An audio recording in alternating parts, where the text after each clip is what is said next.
സ്വാഗതം. നമ്മൾ കഴിഞ്ഞ ദിവസം കോഴിക്കോട് ബസ് സ്റ്റാൻഡിലുണ്ടായ തീപിടുത്തം അതൊരു വലിയ തീപിടുത്തമായി മാറുകയായിരുന്നു. അപ്പോൾ ആ വിഷയത്തിൽ ഒരു അപ്ഡേഷൻ ഉണ്ടാകുന്നുണ്ട്. ഇന്ന് തീപിടുത്തവുമായി ബന്ധപ്പെട്ട് മേയറുടെ അധ്യക്ഷതയിൽ ഇന്ന് യോഗം ചേരും. വ്യാപാരി വ്യവസായി സമിതി, വ്യാപാരി വ്യവസായി ഏകോപന സമിതി, bus stand shop owners association പ്രതിനിധികളും വിവിധ വകുപ്പുകളിലെ ഉദ്യോഗസ്ഥരും യോഗത്തിൽ പങ്കെടുക്കും. വിവരങ്ങളുമായി അഭിജിത്ത് മുഴക്കുന്ന് കോഴിക്കോട്ട് നിന്ന് ചേരുകയാണ്. അഭിജിത്ത്, ഇന്നത്തെ യോഗം പ്രധാനമാണ്. കാരണം വലിയ രീതിയിലുള്ള ഒരു അപകടമാണ് ഉണ്ടായത്. ഇനി അത്തരത്തിലുള്ള അപകടങ്ങൾ ഉണ്ടാകാതിരിക്കാനുള്ള ജാഗ്രത എന്നത് പ്രധാനമാണ്. കോഴിക്കോട് ബസ് സ്റ്റാൻഡിലെ തീപിടുത്തത്തിൻ്റെ കാര്യത്തിലാണെങ്കിൽ വീഴ്ച സംഭവിച്ചു എന്നുള്ള കാര്യം മേയർ തന്നെ സമ്മതിച്ചതുമാണ്. അവിടെ കോർപ്പറേഷന് ചില കർശന നടപടികൾ സ്വീകരിക്കുന്നതിൽ തടസ്സമായി നിന്നത് ചില വ്യാപാരികളുടെയും അതുപോലെ ചില കടയുടമകളുടെയും ഒക്കെ നിലപാടാണ്. അവർ വലിയ രീതിയിലുള്ള പ്രതിഷേധത്തിലേക്ക് പോകാനുള്ള സാധ്യതയും ഇത്തരം കർശന നടപടികൾ സ്വീകരിക്കുകയാണെങ്കിൽ അതൊക്കെ ഉണ്ടായിരുന്നു. ഈ പശ്ചാത്തലത്തിൽ കൂടിയാണ് ആ യോഗം ചേരുന്നത്.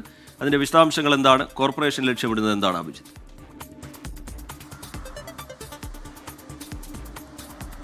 T K Smitha, good morning. തീപിടുത്തമുണ്ടായതിന് പിന്നാലെ വ്യാപാരികൾ, കച്ചവടക്കാരൊക്കെ വലിയ ആശങ്കയിലാണ്. അതിൻ്റെ കൂടി പശ്ചാത്തലത്തിലാണ് ഇന്നിപ്പോൾ മേയറുടെ അധ്യക്ഷതയിൽ യോഗം ചേരുന്നത്. വിവിധ വ്യാപാര സംഘടനകളുടെ നേതാക്കൾ, ഒപ്പം വിവിധ വകുപ്പുകളിലെ ഉദ്യോഗസ്ഥർ എന്നിവരൊക്കെ ഈ യോഗത്തിൽ പങ്കെടുക്കുകയും ചെയ്യും.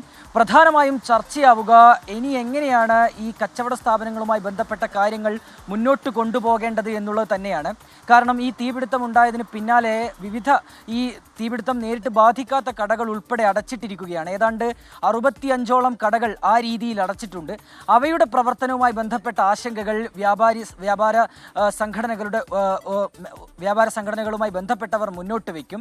അതിൽ തന്നെ ഈ ലോട്ടറി സ്ഥാപനങ്ങളൊക്കെയുണ്ട്, തീപിടിച്ച് നശിക്കാത്ത ലോട്ടറി സ്ഥാപനങ്ങളൊക്കെയുണ്ട്. അതൊക്കെ അവർക്ക് വിൽപ്പന നടത്തേണ്ടതുണ്ട്. അവരുടെ ഒരു പ്രശ്നം അവിടെ നിലനിൽക്കുകയുമാണ്. ഒപ്പം തന്നെ ഈ ടി കെ സൂചിപ്പിച്ചതുപോലെ തന്നെ ഈ വ്യാപാര സ്ഥാപനങ്ങളുമായി ബന്ധപ്പെട്ട ചില പ്രശ്നങ്ങൾ, അതിൽ കോർപ്പറേഷൻ എത്രത്തോളം നടപടികൾ കൈക്കൊണ്ടിട്ടുണ്ട്, ഇനി ഏതൊക്കെ രീതിയിലുള്ള നടപടികൾ കൈക്കൊള്ളണം തുടങ്ങിയ കാര്യങ്ങളും ഈ യോഗത്തിൽ ചർച്ചയാകും. ഏതായാലും ഇന്ന് രാവിലെ 10 മണിയോടുകൂടിയാണ് മേയറുടെ അധ്യക്ഷതയിൽ യോഗം ചേരുക. കൂടാതെ തന്നെ കഴിഞ്ഞ ദിവസം ഈ റിപ്പോർട്ട് സമർപ്പിക്കലുമായി ബന്ധപ്പെട്ട ഒരു അപ്ഡേഷൻ ജില്ലാ കളക്ടർ സ്നേഹിൽ കുമാർ സിംഗ് നൽകിയിരുന്നു. വിവിധ വകുപ്പുകളുടെ റിപ്പോർട്ടുകൾ കളക്ടർക്ക് ലഭിച്ചിട്ടുണ്ട്. അതിൽ ഇലക്ട്രിക്കൽ ഇൻസ്പെക്ടറേറ്റിൻ്റെയും ഒപ്പം ഫോറൻസിക്കിൻ്റെയും ഒക്കെ റിപ്പോർട്ടുകൾ ലഭിച്ചിട്ടുണ്ട്. പക്ഷേ കോർപ്പറേഷൻ നൽകിയ റിപ്പോർട്ടിൽ ഒരു അവ്യക്തതയുണ്ട്.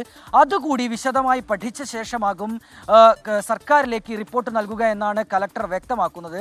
ആ റിപ്പോർട്ടിൻ്റെ കൂടി അടിസ്ഥാനത്തിലാകും ഈ കടകളുടെ തുടർ പ്രവർത്തനത്തിലും ഒരു തീരുമാനമുണ്ടാവുക.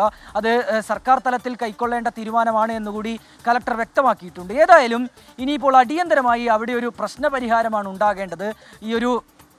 ഈ കടകൾ തിരികെ കൊണ്ടുവരിക, അവിടെ പ്രവർത്തനങ്ങൾ പുനരാരംഭിക്കുക, അതുപോലെ തന്നെ മുടങ്ങിക്കിടക്കുന്ന മറ്റു പ്രവർത്തനങ്ങൾ, ഈ ബസ് സ്റ്റാൻഡുമായി ബന്ധപ്പെട്ട മറ്റു പ്രവർത്തനങ്ങളൊക്കെ കൂടുതൽ ഊർജ്ജസ്വലമായി പഴയ അവസ്ഥയിലേക്ക് കൊണ്ടുവരിക തുടങ്ങിയ കാര്യങ്ങൾക്കാണ് മുൻഗണന.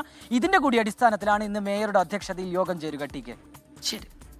അഭിജിത്ത് മുഴക്കുന്നാണ് വിവരങ്ങൾ നൽകിയത്. എന്തു തന്നെയായാലും ഈ സുരക്ഷ ഏറ്റവും പ്രധാനമാണ്. അപ്പോൾ കുറേ വിട്ടുവീഴ്ചകൾക്കൊക്കെ ഈ ഉടമകൾ, കടയുടമകൾ അവരൊക്കെ തന്നെ തയ്യാറാകേണ്ടതാണ്. കാരണം പ്രായോഗികമായി ചിന്തിക്കാതെ വയ്യ. ഇടയ്ക്കിടയ്ക്ക് ഉണ്ടാകുന്ന ഈ തീപിടുത്തങ്ങൾ, ഈ പ്രാവശ്യത്തെ എന്ന് പറഞ്ഞാൽ എന്തോ ഭാഗ്യം കൊണ്ടാണ് ആളപായമില്ലാതെ. അവരുടെ ഉപജീവന മാർഗം എന്നുള്ള നിലയിൽ അവർ ഉയർത്തുന്ന ചില ആശങ്കകളുണ്ട്. ഇരുകൂട്ടർക്കും സ്വീകാര്യമായ രീതിയിൽ ചില നടപടികൾ സുരക്ഷയുമായി ബന്ധപ്പെട്ട് ഉണ്ടാവേണ്ടതാണ് എന്നതാണ്. ഇനിയെങ്കിലും ഇതുപോലെ വലിയ പ്രശ്നങ്ങളിലേക്ക് കടക്കാതിരിക്കണമെങ്കിൽ